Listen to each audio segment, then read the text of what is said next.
Takes it outside left. Jameer down to the 10. Jameer to the 5. Jameer to the end zone. Touchdown, Detroit Lions. Hand off Berry. Skirts to the left side. Breaks a tackle. And he will take it in. Touchdown! Touchdown, Detroit Lions. That's what I'm talking about. It is caught. Touchdown, Detroit Lions. Amon-Ra St. Brown. Oh, baby, what a play that time. Aiden Hutchinson read that and blew it up. Big time stand by that defense. Oh, boy, it is Gray Main's time. It is Lions pregame time, and it's 5:30 p.m. Eastern on a Monday night, and we're doing a pregame because, Dan Keener, we got a game at 7 o'clock on a Monday night. Like, it's great for us old guys. Right, exactly. We didn't get to go to bed at a decent time. Exactly. Oh, DK, man, how we feeling? How do we feel about tonight? Oh, a little nervous, a little excited. It's, and I kind of said earlier, it feels like we're either going to get mollywopped or we're going to have a heck of a shootout out here tonight. It's just hard to say. It should be fun either way. Yeah. Unless we get down by 30, then it's going to really stink. Oh, you can't even say that, man. You can't even say that. But, good vibes, good vibes. Yeah, so we have our basically our preseason secondary again going against. Now we just found out, as reported from Ian Rappaport, that Emeka Egbuka is going to go tonight. So we're going to have very likely Mike Evans, and we have not yet seen the inactives. I have them up. They just released. I can give them to you right now. Okay, let's. Did you post them on the Gray Mains? I have posted them. Yes. Okay. So the expected ones: Arnold, Joseph, Maddox, Vaki. Those are expected. The non-actives that are healthy are Mekhi Wingo, which can't believe he's still in the roster at this point. Mekhi Wingo, yep. Mekhi Wingo, my fault. I like Mekhi. I like to say Mekhi, though. I like Mekhi, too. I'm going to say it. I don't care.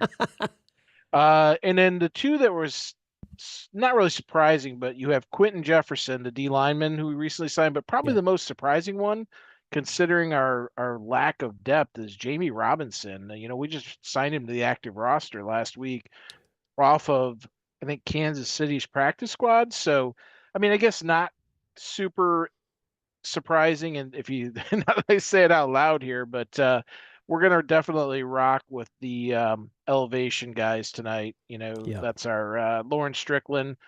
So I assume Eric Hallett and Thomas Harper will start at safety, and probably Meek Rock Sin, and I assume it's gonna be Whiteside at the nickel. So maybe Trey Flowers, but or Mollett. But yeah, Mollett got some snaps last week at nickel, so I suspect they're just gonna kind of roll some guys in there and see how we do.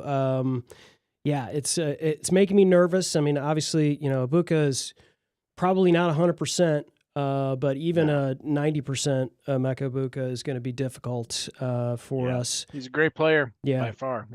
I did expect Jamie to be in. Just from a depth perspective, and I know he's newly a Detroit Lion, but I kind of expected him to be in. Didn't expect to see him inactive.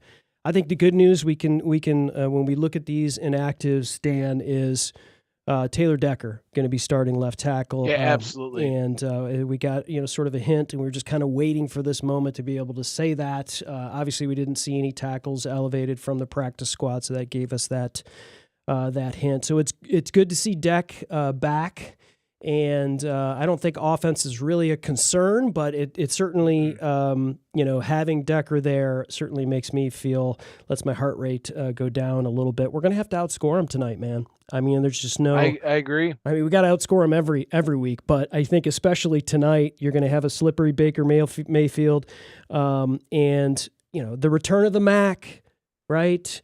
So, folks, if you're in the chat, and we've got, I see folks that are here on Twitter, X, YouTube, Facebook, Twitch, all the tubes that we're on tonight for pregame. Chime in. Let us know your thoughts on tonight. Are you feeling nervous about it? Do you feel like maybe Vegas was right with the 5.5 point spread and the Lions? You're breathing easy here, or are you more like Dan, kind of setting the mood, thinking that maybe we're going to be in for what did you say, mollywop? Was that? Yeah. What's a mollywop? Mollywop. I'm afraid to Google that. It's probably on the Urban Dictionary. It's probably your best bet, but you got to be careful going there. You just never know. Exactly. Yeah, I mean, we knew Vaki was out. Wango just seems to be like an every week inactive. Yeah. It's unfortunate. We knew Kirby was out. Of course, we know Brian Branch is serving a 1-game suspension this week. So, yeah, we're just going to have to kind of piece things together. Hopefully, we're going to get the rush is going to get there. Hutch, last time we faced the Tampa Bay Buccaneers, got not 3, not 4, but 4.5 sacks against the Tampa Bay Buccaneers. So hopefully we'll see that same kind of effort. Dan, we know that it's not just going to be about pressures from AQM, not just going to be about pressures from Alim McNeill and Aiden Hutchinson, but we got to get home. Got to get Mayfield down. Can't let him slip out and start throwing long balls. Yeah, and Lisa Salters from ESPN touched on that a little bit ago. She was talking about how excited Hutchinson is to have McNeill back, having most of the crew back in there. So I think the key here is those 4 guys up front. And you're going to have Reeder, McNeill, and Williams probably rotating through primarily at the D tackle spot. Those 3 getting the pressure, they got to get there faster because for some reason we have been very late, I guess. I don't know if it's by design or why it's happening, but our pass rush rate, it's highly successful, but it's also one of the longest in the NFL. It takes like 2.4 seconds to get there, and most of the big names, the Browns, the Packers against us, for example, they're getting there in like 2.1, 2.05, things like that, right? So it's a great rate. The key is going to be conjunction of those guys, those 4 guys working with the 3 linebackers to keep Mayfield not only in check but contained. We have the linebackers that can do that. One thing the Bucs I don't believe have is the ability to kill us like Kelsey did last week. Kate Otten, Payne Durham, whoever their tight end is, I just don't think they're the level of Kelsey or Laporta or any of the top tier guys out there. So, ideally our linebackers can focus on spying Mayfield. They're going to probably try and do the same thing they did against Lamar Jackson. Same approach or a modified approach version of that. I'm sure we'll give up a touchdown on the first drive. That's our MO all Seems season. to be happening. Which is fine. I mean, I think Shep uses that first drive as a feeling out process. He's like, okay, here's what I come into here with. This is my game plan. What we're going to start with, does it work? Yes or no? And most of the time it's no. And then he just makes great adjustments. Last week against Chiefs, a lot of going against us. Obviously losing guys in game, constantly shuffling DBs in and out. And then other factors that we don't want to act like crybabies, so I'm not even going to mention it. But other factors that didn't help with the game flow or help with offering up some assistance to the Lions. So, but this week's a little different. We're at home. It's a night game. Yep. It's blackout. We're in the Motor City Muscle. I think it's going to be electric in Ford Field tonight.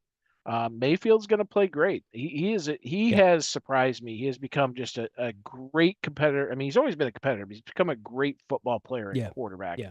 So as long as we can get him off his schedule, keep him contained, I don't care how good Evans's hamstring or Ibuka's hamstrings are. If those guys don't have time because we are in his face or making him move, then we should be good. But he is probably, I would put him even above some of the best guys at scrambling and making plays out of nothing. He may be the best in the NFL right now. Yeah. Better than, Lamar's been one of those guys. Obviously, so has Mahomes. But Mayfield he has that it factor.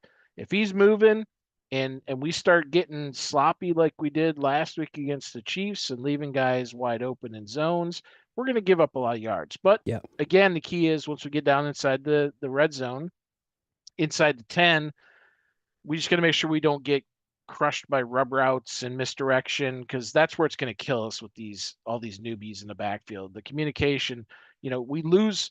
What we don't see, yeah, we know we lost Branch, we know we lost Joseph, but we also lost? We lost our quarterback of our secondary. Those guys are responsible for getting the DBs all lined up. And now you've got two safeties that, one's slightly inexperienced, one's never taken a snap in an NFL game before, and they've had a week of practice to get ready for this. Two cornerbacks, you got a Meek who's playing slightly out of position, but he can handle it. And Rock Ya-Sin, who's been playing, admirably. I give the guy a lot of credit, So just got to get him some pickle juice. Let's just make sure we get him hydrated so we don't have him cramping up. Dan, one thing I wanted to make mention of, because the chat is live, and we appreciate everybody. Noah and Joe are in. Joe's excited here. My man Joe Dexter, what is up? Hope you're doing well. I was excited to see you in the chat, sir. Return of the Mac. Yeah, we're really excited to see Alim back. I think we're going to talk about Alim a little bit later. I don't think we're going to see a ton of snaps first game back for Alim. I'd be shocked if I saw more than 25 snaps from Alim McNeill tonight. DJ Reader is not on the inactives, even though he has a back injury. But just having Alim in there, just to kind of move that line around and get some new guys in there. Joe, thanks for joining us. And we do have a question here from Noah Nisker, who says, "How do we feel if Baker spreads us out and makes us put 4 corners on the field?" Now, this is a good question, but I mean, that kind of feels like that's part of the Tampa Bay, but we have to realize, those other wideouts that aren't named Mike Evans and Emeka Egbuka aren't necessarily their starting guys, right? They're they don't have Chris Godwin in. So, are we going to have safeties, backup safeties, guys that we had in preseason that we just elevated to practice squad not too long ago, covering great wideouts on the field? What's going to happen at that point? Are we going to hope that we're going to get to them with 4? Are we going to send an extra linebacker and roll the dice there? Putting guys on islands is definitely not something that we want to do. Do you feel like that's in the game plan for Tampa Bay? And Dan, what do you think we're going to do if that happens? Well, I'm looking at their other wide receivers. You've heard of Tez Johnson. He's the rookie out of Oregon. He's got a big mouth and a lot of speed, but the kid only has 6 catches. So he is averaging 18.7 yards a catch. So he is dangerous if they decide to unleash him against us. That could be a problem. He kind of lit up the Seahawks a little bit, and he had one bomb against the 49ers last week for 45 yards and a touchdown. Yep. So he'd be the guy I'd be worried about. Otherwise, you're talking Ryan Miller, who's got 1 catch, 20 yards. You're talking about Cameron Johnston, who's got 4 catches for 16 yards. And then the guy, the old hat, Sterling Shepard, still in the league, 10 years in. He's their number 3 wide receiver in this configuration. He's kind of been the number 2 the last few weeks, but 19 catches, little over 12 yards, almost 13 yards a catch, so 1 touchdown. So, yeah, they may try and spread us out. The only guy I fear, to be honest with you, is Tez Johnson. So we'll see what happens. Their tight end, Otten, I think he's got 15 catches, no touchdowns, gets about 11 yards a catch. He's a guy you got to look out for. He's a big kid, 6'5", 250. But we'll see. We'll see how we adjust. The first drive's going to probably, like I said, we're probably going to see a score given up or at least a lot of yardage. Yep. As we figure it out, they're going to make adjustments. We're going to make adjustments. And, the main thing is just want guys to stay healthy. As they play longer in the game, they're going to get more familiar and get more warmed up, and the jitters and butterflies will go away. So hopefully they play better. But I just want to talk about the matchup also on the line, to help these guys. Right. Yeah, they can bring in those 4 wide receivers, but then you're leaving Tristan Wirfs out there, which is fine. Guy's a Pro Bowl left tackle. Put AQM on him, or we're not going to probably put Hutch on him and try and negate him. Hutch is going to go against Charlie Heck. Charlie Heck and probably a tight end are going to be dealing with him most of the game. He's a 6-year journeyman. He's been starting They're also down. They're starting left guard, Luke Haggard. He is out, so Ben Breesden is in his place. He's a 6-year guy. He's been around a while. Folks might recognize his name. He's a Michigan guy, big kid, but he's not the starter, right? So we'll see. I mean, we have the opportunity, and it might be the middle of the line that helps us out tonight. Stop the run. We got to contain their backup running backs. They got Rashad White and Sean Tucker, and then Owen Wright got called up from the practice squad. So they're hurt. They're hurting, and we hopefully can contain them. So, but I'm not going to be too worried about a 4 wide receiver unless we prove we can't handle it. I mean, we'll make adjustments as needed. Yeah, you mentioned Rashad White, and I know Bucky Irving, who is their feature back, has been hurt and is officially out. But Rashad White is a very capable running back who, Bucky obviously, is the feature guy. It looks like we have some folks here. I'm not seeing their camera yet. So Brent and Mike, if you guys could turn on your camera in Zoom, that would be awesome. I'm going to go ahead and ask to start your video, and then we'll get you in. We've got some guys that are there in the corner of Brush Street and wherever that is at Ford Field. I am seeing you. There he is. There he is. We're going to add you to the mix here. Spider Mike is in the house. We've got a report from Ford Field. Let me see if I can get you guys in here. Let me add you to the mix here, guys. Hang tight. I'm going to add you to guest. By the way, if we win, go to section 125. You get to comb Mike's beard. Oh, the official gray mane. Unmute yourself, guys. You're muted. Look at you. They're on the field. They're getting Jahmyr Gibbs' autograph. Guys, you need to unmute yourself. Hey, guys. There we go. There he is. There we go. What's going on? DBC and Spider Mike in the house. Really loud. I bet. I bet. Guys, we got your videos. We're gonna play those videos. Can you hear us? You can't hear us. Well, we're getting this. I'm digging that hat. Everybody that's in here with us. So if they can't hear us, it may not be because it's loud, maybe because they can't hear anymore. He's muted. He's still muted. Yes, that's interesting. I think Zoom, when you bring people in on Zoom, it kind of cuts things in and out. It's got you guys are muted. Let me see if I can do that in the chat. I know this is scintillating live video for you guys. Let's see if we can do this. It looks like Brent's trying to get in on his earbuds. Okay. Well, we let those guys work through those technical issues. Right. Kind of chat a little bit here. So I did post, and maybe you want to throw it up while you're working through that, Chris. I do have the inactives for the Bucks. Oh, there we go. I think we can hear you guys. Can you hear us? Accustomed to over the last couple of seasons. Always a no. I don't think they can catch us, not in the phone. So I will say that as sad as this sounds, I kind of wish we had him on the Buccaneers inactive list as number 22 cornerback Kendall Vildor. Oh, Vildor's inactive? He is. Oh, there's no fear of a Vildor revenge game. Well, they're smart. They, why put him out there against our wide receiver core? There's no risk of a ball hitting him in the face and being caught by JMO, I guess.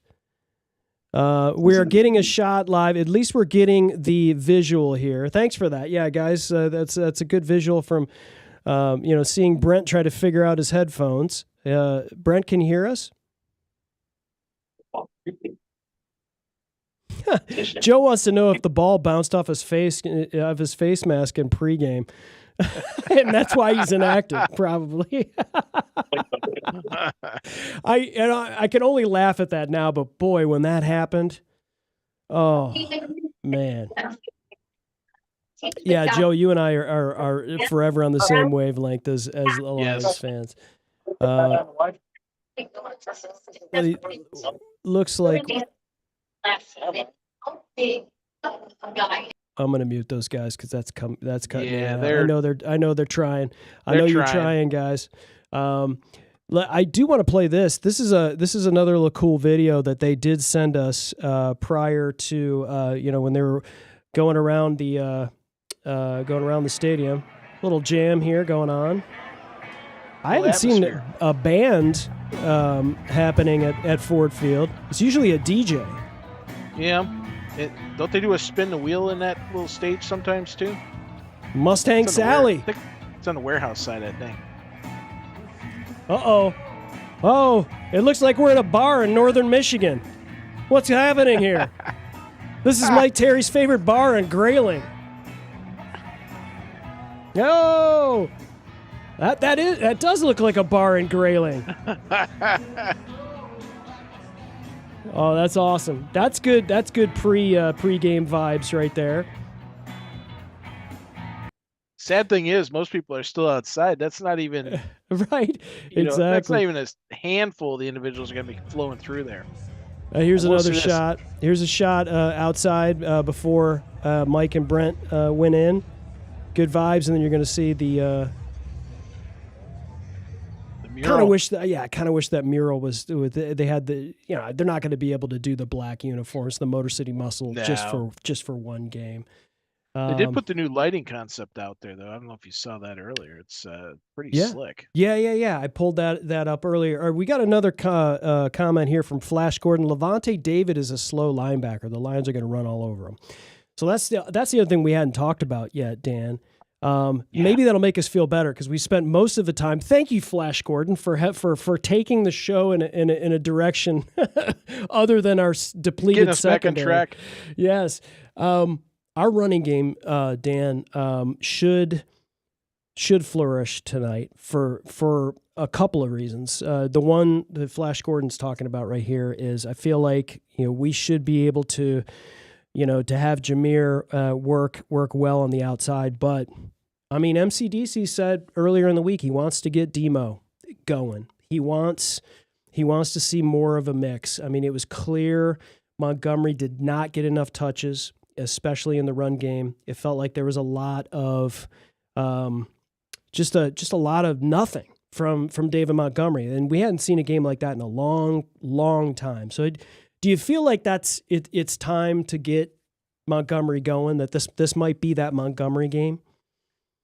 It's weird. It's last week we talked about it was like opposite day, right? We thought that we'd see Gibbs pushing them outside, running the defensive tackles around, getting them tired, and then hit them with Monty. Well, they did the opposite. They put Monty, or they let Gibbs hit it up inside, and then Monty started hitting the edges and making some ground. But I mean, be honest, the 2-3 games leading up to that, he really hadn't played well. He only been averaging around 3 yards or carry in those games. Gibbs is getting the bulk of the carry, so makes you wonder, has he been kind of limited by something? Maybe he's been nicked up. I don't know. It's not on the injury report, so in theory he's not. But maybe the matchups just didn't work in his favor. But this week, I think obviously they're planning on using him. They talked about using him. There is no. They still got Vita Vea. The guy's a warrior in there. Dude's a beast. But he's also, he's 30, right? The guy's eight-year veteran. He's 30. He's logged a lot of minutes. They got a kid by the name of Logan Hall in there who's a starter, but he's only got like four tackles. He's kind of more of that 3-tech guy, right? Right. Tall, 6'6", 283. Whereas Villa is more of that monster at 350. So that's going to be an issue for us, I think, is dealing with getting him moved. I don't think we're going to go up the middle very much unless it's double teams to move him out of the way.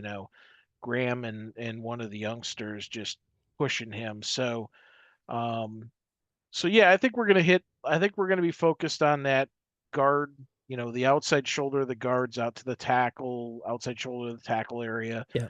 And let those guys cook, they brought up David.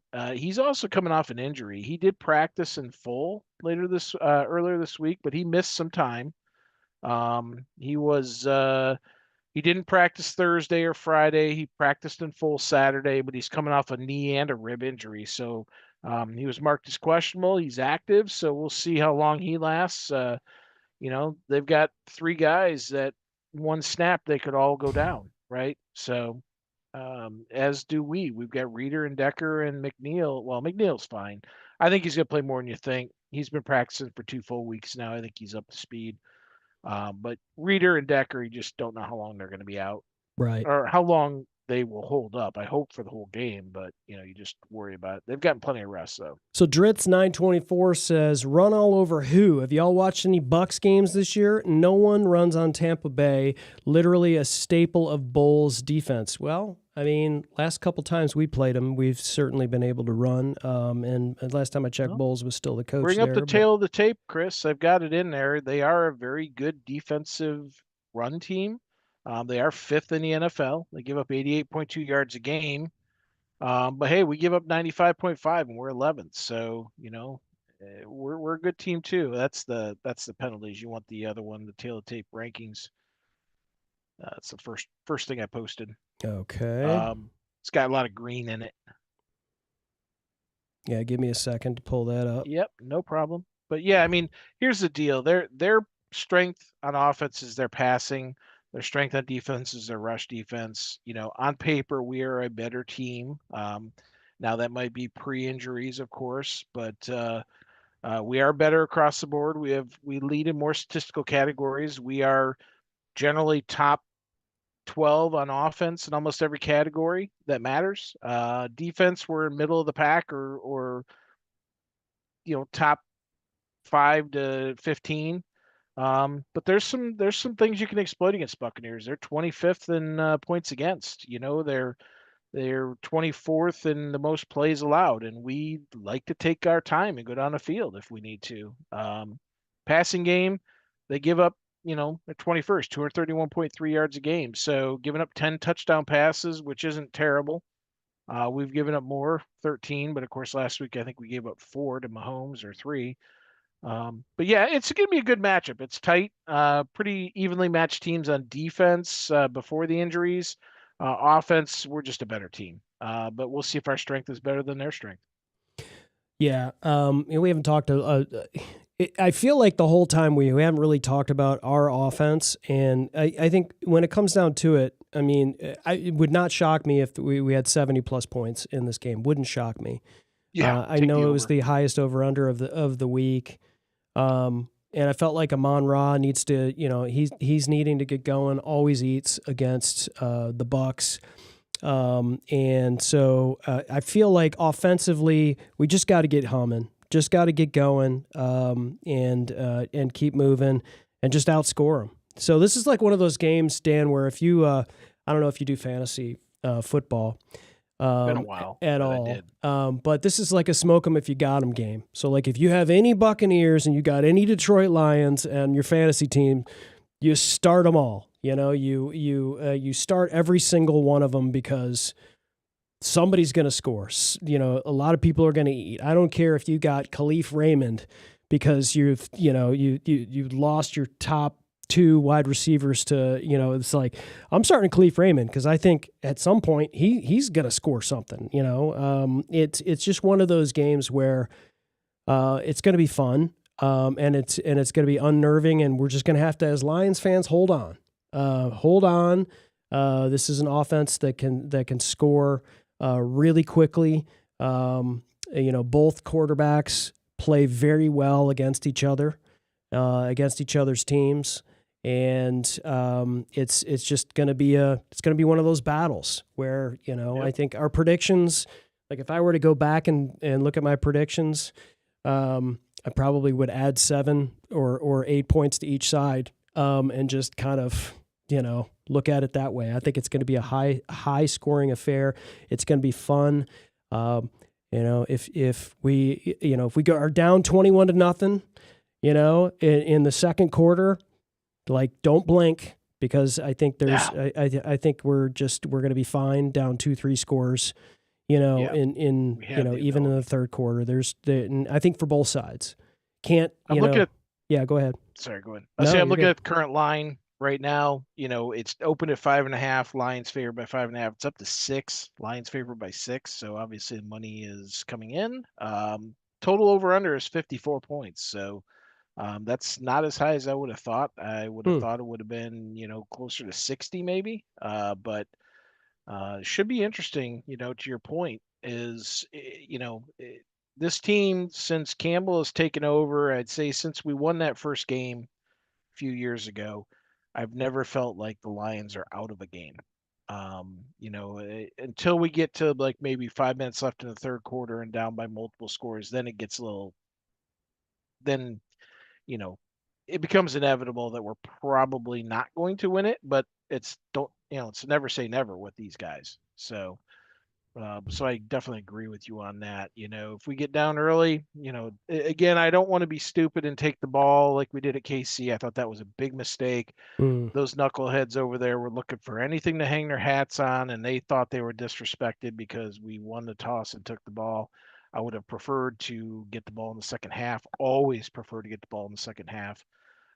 So hopefully we don't do that again. You always want to come out and start that second half and control the game. So. Yeah, I apologize. I'm trying to connect with Brent here, who's on site inside Ford Field, and he's not able to hear us. We are able to see him. So at least I'm trying to get them to share what's going on there on the field. So let me see if we can get those guys in. And there's Mike. I know you can't hear us right now. He's looking over. They're hanging out. I think Brent's trying to communicate. And let me go ahead and say you're on. It's very loud at Ford Field. Mike's on. Is on. Hang on. I'm trying to do 14 things at once. And it looks like Brent. There's Brent. What's going on? Nice hat, dude. Nice hat. You're muted. All right, fellas, can you all hear me? Yes. Oh yeah. Yes, we can hear you. All right, we're right here at the tunnel. Lions fans are starting to come in. Nice. And Troy Aikman just walked by us here and is down there interviewing with some of the Lions executives. Brad Holmes was in the center of the field, and our kicker, Bates, was moving him through from 60 pretty easily. Nice. So I can hear the rumble of the fans. The excitement is high, and I fully anticipate. There's that Luka Johnson. I don't know if you guys got the report. I'm sure you did because Dan's all over this. But Evans is active. Luka is active, and they both are running pretty well. So Lions are going to have a big challenge here, keeping up with that receiving core. And so we got about 57 minutes to kick off here, and we'll come back to you guys in just a few minutes as things get going. Okay. Awesome. Thank you, Brent. We appreciate that. How about that for the on the field? And my man James Hicks. Thank you for joining us, Dr. Hicks. He says nice on the scene coverage. Yeah, you only get that from Gray Mains. That's it. That's it. You only get that from the Gray Mains. Flash Gordon, like, we love the positivity, man. Sometimes we need that. Sometimes we're down on our secondary. We got guys we can't even pronounce that are going to be starting at safety. And he's like, he or she, I don't know, is saying it's the Lions' year to win the Super Bowl. So I appreciate the positivity and of course, Lions rule. They'll beat the Bucs even with the decimated injury. We appreciate the positivity. And that's it looks a great point. Yeah. Too, that you just said, right, from our fan club. It's our year to win the Super Bowl. You know what? We want to win tonight. But if we don't win, is it the worst thing? As long as we come out of this game healthy, the amount of players that we're going to get back in 2 weeks is just astronomical. Yeah. Last year at this point, we started losing guys for the season. This year, we've got guys coming back that are going to help this team. And we didn't have that last year. They were gone. They were done. Hutch was done. Yep. Wasn't coming back. In the next couple weeks, we could very well see. Let me see who we got coming back. You got Dorsey is second week of November. DJ Reed second week in November. There you go. Daniel Thomas first week in November. Well, Terrion's Marcus back after the Davenport. bye, you know, and I think Terrion's back. Branch is back. We're supposed to get Davenport back for a game till he goes back out, probably. McNeill is now back. Malcolm Rodriguez is coming back. That bolsters, Yeah. our not only our linebacking core but our special teams. Miles Frazier's coming back. I don't know how good he's going to be because he's been out all season and he's a rook. He's missed a ton. But he comes back, and I'm sure he's better than some of the very bottom depth we have in O-line. Zylstra's due back at some point. I mean, we have a lot of good players coming back that are part of our two deep, and that's part of our stretch run. So we aren't going to have to be signing guys, hopefully, off of the practice squads of other teams or street free agent guys. And if this rumor of them calling around for an edge comes true, that's just another add-on that we're going to get, to get. So that way, in case something does happen, you have that person in place already, although AQM's been playing pretty good. Yeah, I think there's some truth to that. I think Jalen Phillips, who you brought up a few shows ago, is kind of feels like the fit, and certainly within the budget, and for us. Yeah, I just don't. I don't. Ending expiring contract. Yeah.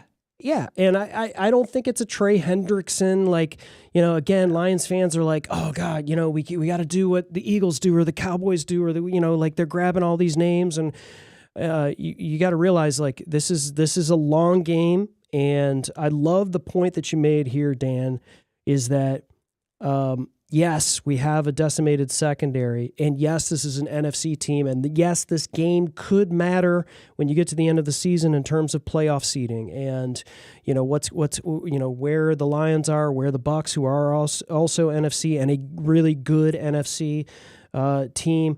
Like, you don't want to look back and go, boy, if we had won that Bucs game, it could be the difference between this seed, and we could be having a home game as opposed to going on the road and playing, enter NFC team here. But we still have a couple games we got to play against the Minnesota Vikings. We still have to play the Packers and the Bears again. These are the teams that we have to focus on beating. Redskins, Giants. Exactly. All teams that are in the hunt.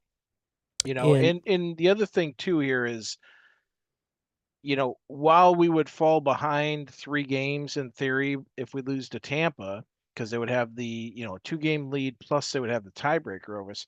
We had home field advantage last year. It got us a whole lot of nothing. That's right. Bye week, That's right. And then we hosted a red hot Commanders team, and it was what it was. We had some distractions within our staff, which clearly impacted our ability to play offense. But that didn't help us last year. So year before I don't remember if we won the division or if we were second, but we went the wild card route, hosted a game, then some teams got knocked off ahead of us that were higher ranked. So we hosted a second game against these Tampa Bay Bucks, right? Beat the Rams, beat the Bucks, and then went to San Francisco and lost a heartbreaker that we probably could have, should have won. So I don't really worry about the seeding so much with this team. Years past where they were fragile and maybe we had some holes. This team is built for the road. It's built for beating teams ideally in January, if they are healthy, and that's the key. That's right. I'm trying to get in some of these photos. You know how Brent is. He's thunder thumbs when it comes to sending out images, and so we've got some shots that I want to share from where he's at there at Ford Field. Here's our man Rory. He is in the Motor City Muscle. We gotta love that shot right there. Joe's having a new friendship with our man Dritz here. The Bucks fan clearly says, "Nah, we have the ultimate respect for them considering the matchups we've had with them over the last few seasons." And I think I think I wouldn't consider the Lions Bucks like a rivalry necessarily, But I think there is an absolute mutual respect for two blood and guts football programs, two outstanding football coaches, two outstanding programs, really good gutsy quarterbacks who play very well. And so I just feel like this is like one of those games. Like if you love football, and hopefully the officials will allow them to play, and so that we won't get accused of crying all week. Which apparently we were. And Brent and Mike say that Barry's in the house as well. He is. And looks like we've got some shots here of Batesy hitting some 60-yarders as well. So this is great. I'm loving this. And let me see if we can get those guys in as well. Looks like Brent's ready to come in. Brent, we're gonna pop you in. There's Mike and Brent. Maybe we can get another report from these guys. Hey guys. Hey. Great to be here, folks. There's Troy Aikman leaving the field. Mike is showing the screen here. Nice. But the Lions receivers just came in. They're all stretching out. J-Mo is down there, Gibbs. And yeah, Mike, if you can show, Mike, can you show your? Mike, can you show them the camera? There you go. And the refs are coming in right now. Boo! Boo! John Hussey and crew. They're not Craig Rolstad. Yeah. Bums. Well, I'll tell you what, guys. The energy is picking up. The buzz is starting to pick up here from Ford Field. Barry Sanders came in just a few minutes ago, and they pulled him over to the side here. Does that Hutch guy has the Hutch eye black on right there? Right in front of you? That's awesome. Look at that guy. Nice. You got to give that guy a high five. Get him on the show. Let's interview him on the show. Check that link I put in the chat, Chris. Just 1 second, and I'll walk down there and see if we can't get him to say a couple words. Oh, here. nice. Hey, Hutch. We're live on Gray Mains. Oh, yeah. Let's go live. Let's go. Let's have Mike Terry have him show it, because Mike Terry's actually his is the camera. You'll have to check it out later. But he's the inspiration. Yeah, he's got a lot of enthusiasm and got the eye paint to prove it, right? He's got. Hey, did you guys talk a little bit about the secondary earlier? Yeah, let me see if I can get the camera switched here. I'm juggling a lot of plates here. Let me. Yes, sir, Brent. We covered it in depth with how that is what is in our secondary depth. There we go. Now, Brent, now I've got you on. So I'm pretty sure that the Lions are going to have to outscore Tampa. And this is, you guys saw my game predictions online that I predicted the Lions to win this one 38-27. So time of possession is going to be huge. Our ability to run the ball on the unrunnable defense. We've heard that before, right, Dan? Yeah. That we can't run the football against the Cleveland Browns, and now Tampa's number one in the NFL against the run. So the keys to the game are, can we establish the run? Play action is going to be huge. And then, get stops, get creative in getting stops, and taking advantage of every opportunity that we get tonight. This game has a lot of feel like the Seattle Seahawks game did last year. Yeah. If you guys remember coming into that game, Seattle had beat us 4 or 5 consecutive times. Certainly 3 years in a row, I believe it was. Here comes Jared Goff. Jared Goff. Jared Goff. Jared Goff. You hear the fans' reaction. Well, hey, I was doing the fans. I think Zoom is quelching all the fans. So I did my best fan chant from my side, Brent. Well, it got as loud as it's been all night when Jared Goff just came running out. He's over there warming up right in front of the bench. Nice. But the game to me tonight, those keys are how long can we control the clock and take advantage of those opportunities. I would think it's going to be a cold day and where before Amon-Ra is going to drop any more passes. And we all know, we discussed how important that drop was in Kansas City 2 weeks ago. And I think that J-Mo is going to have a big night. I fully expect, based on the matchup that we have with their linebackers, that Laporta and Gibbs are going to have big nights. So Yeah. the keys here: score, score, score, and then score again. Yeah, it does feel like, Brent, like this is one of those games where all it's going to take is one stop at the end of the game, or all it's going to take is one key turnover, maybe in the fourth quarter. One, you talk about 5-6 plays during the course of a game that decide a game. I think this is one of those games where it may be one or two. Yeah, you're absolutely right, Chris. Hey, I've got a young man here. What are the keys to the game tonight, buddy? Run plays. So run plays. Who's your favorite Lions player? Gibbs, yeah. Yeah, we got a Lions fan here who says, I don't know if you guys can hear him because I got the earbuds on, but Yep, I can he hear him. said the key to the game is the run game, and his favorite player is Jahmyr Gibbs. That's a good choice, by the way. Smart kid. Yeah, raise them right. High five to the parents on that one. Yeah, good stuff. Yeah, they said shout out to the parents on that one.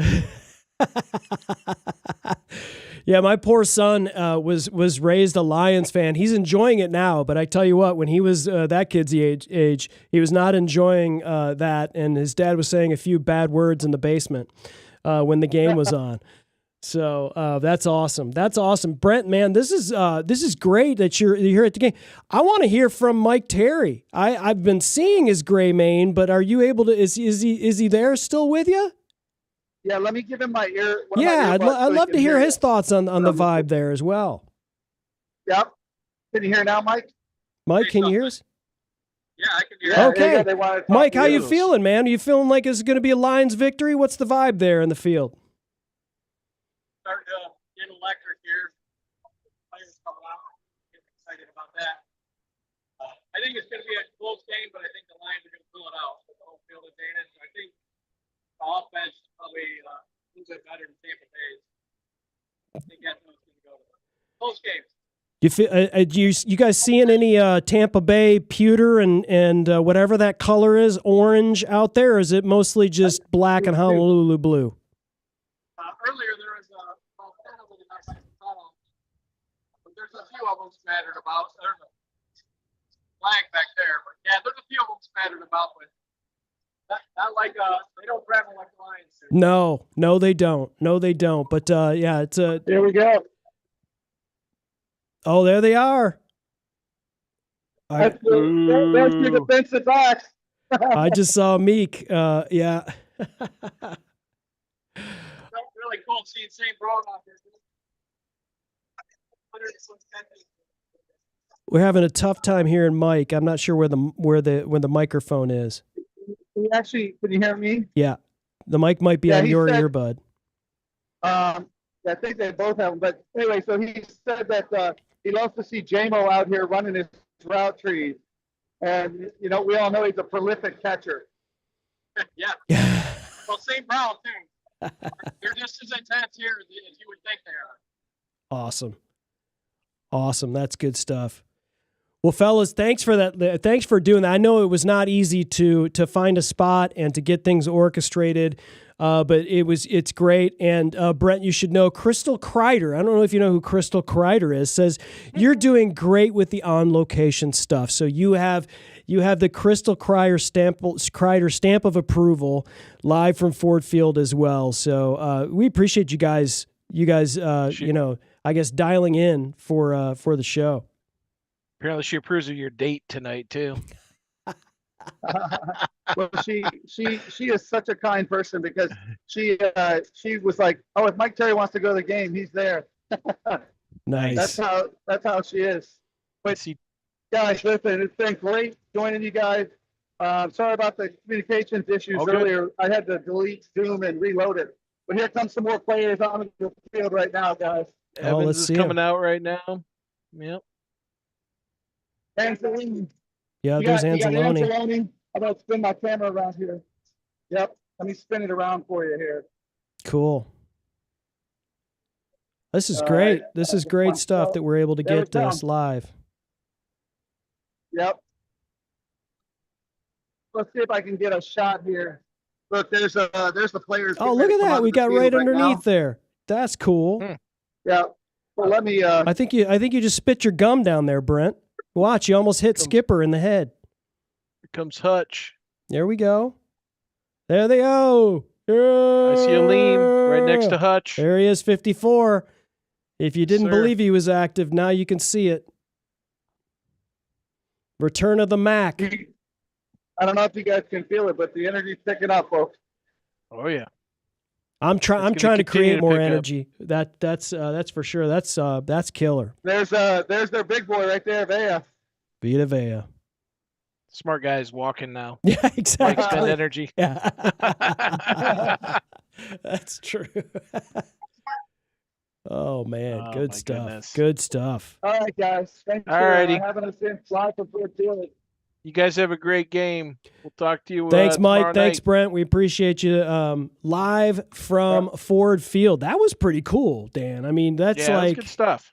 People don't realize. I mean, there are tons of NFL fans of all kinds of different teams, and they might never go to a game live. And going to a game live for me, and at least for my son who goes to a lot of games, my wife goes to games with it. Like going to the game and getting in like my wife was always like, why are you going in so early? Like why, and as like, you don't realize, like you get to go down and you get to watch these players as they, while they're warming up. You may make eye contact with them. You may wave to them. Like it's like being close to those players and that kind of energy. And then you're surrounding yourself with that community. Right, you're in the field. There's other people that are you're talking with. You're making friends with people that are from, Frankenmuth or from I don't know, Tampa. They could be anywhere. Just football fans talking like we talk here.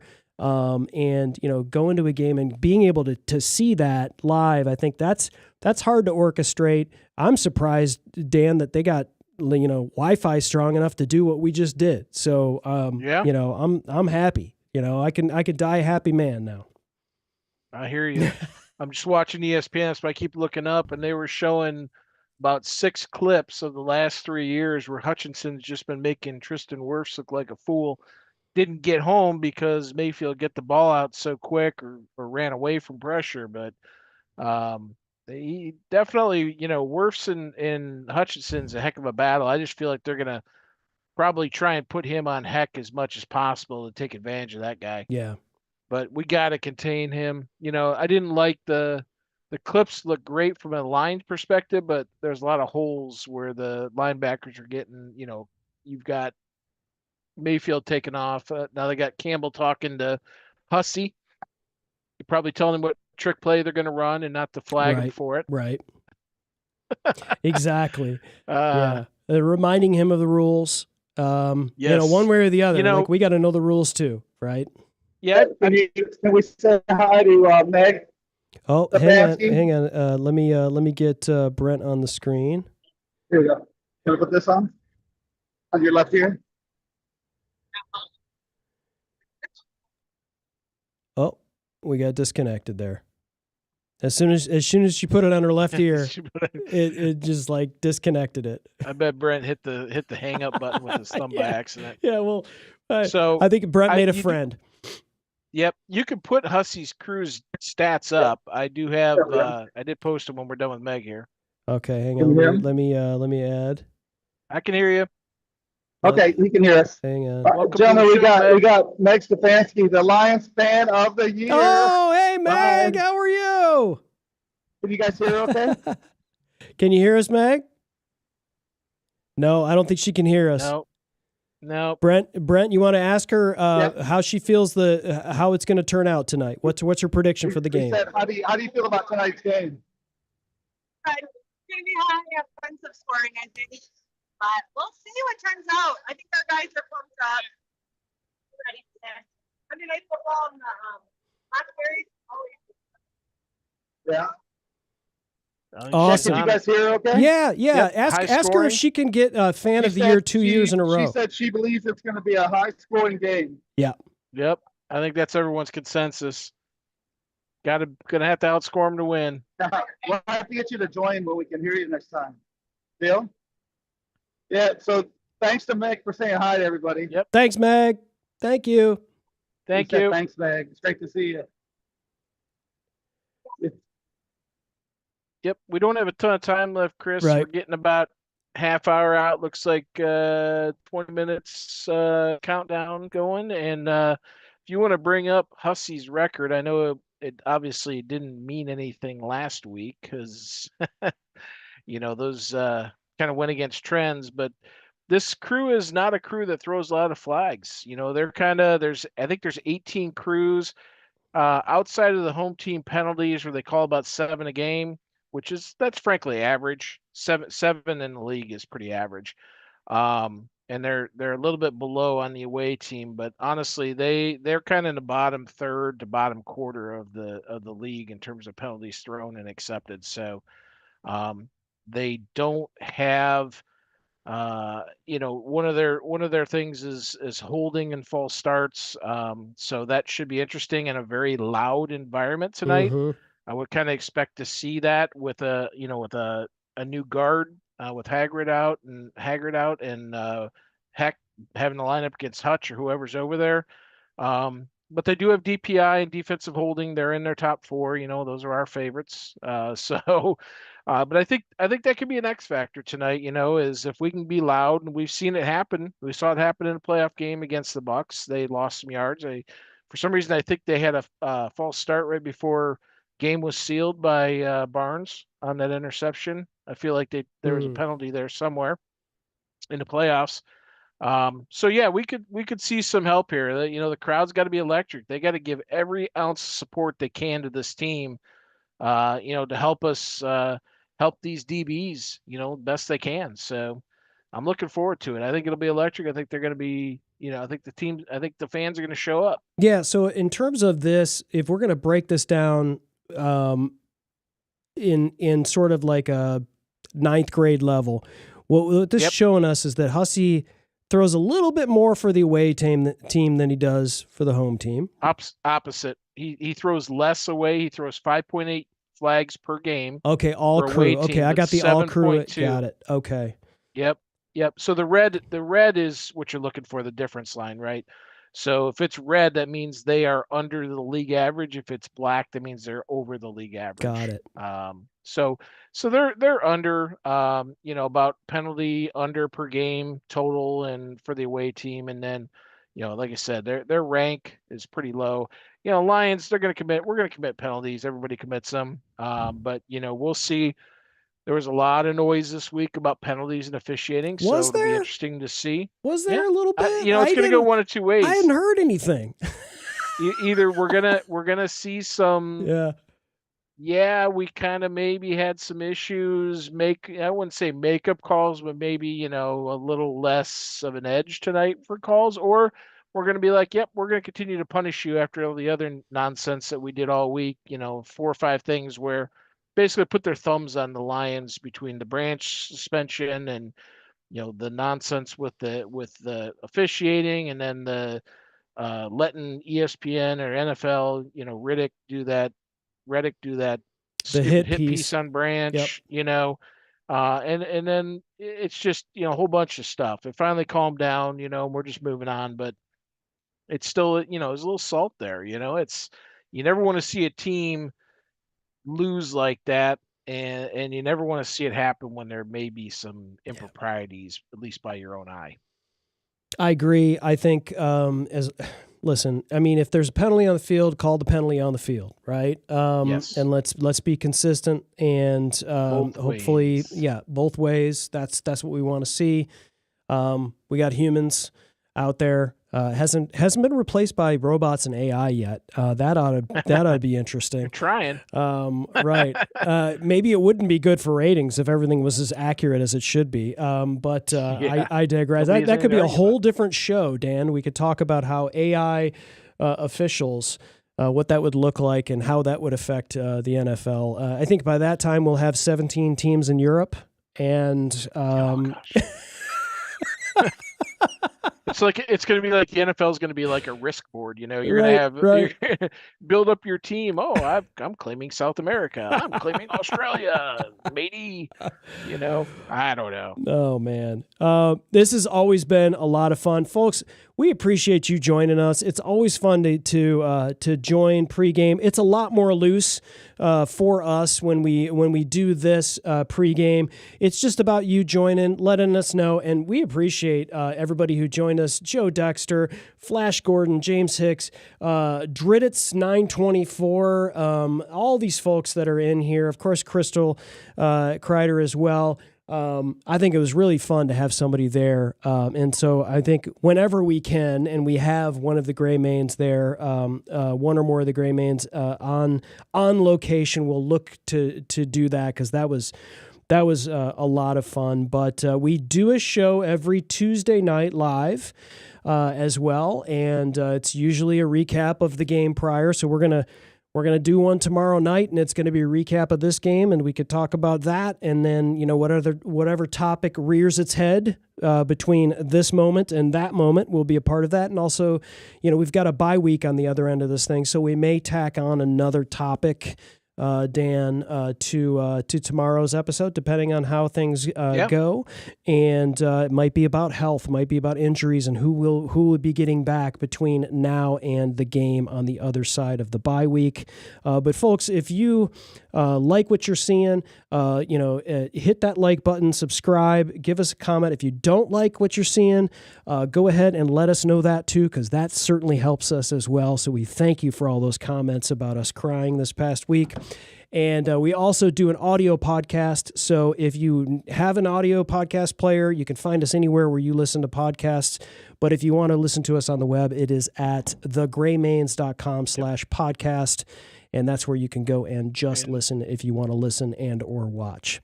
Dan? We'll be live tweeting the game on X tonight. There we go. So if you are behind, can't watch it for some reason, you can keep updates out there, play by play. There we go. All right.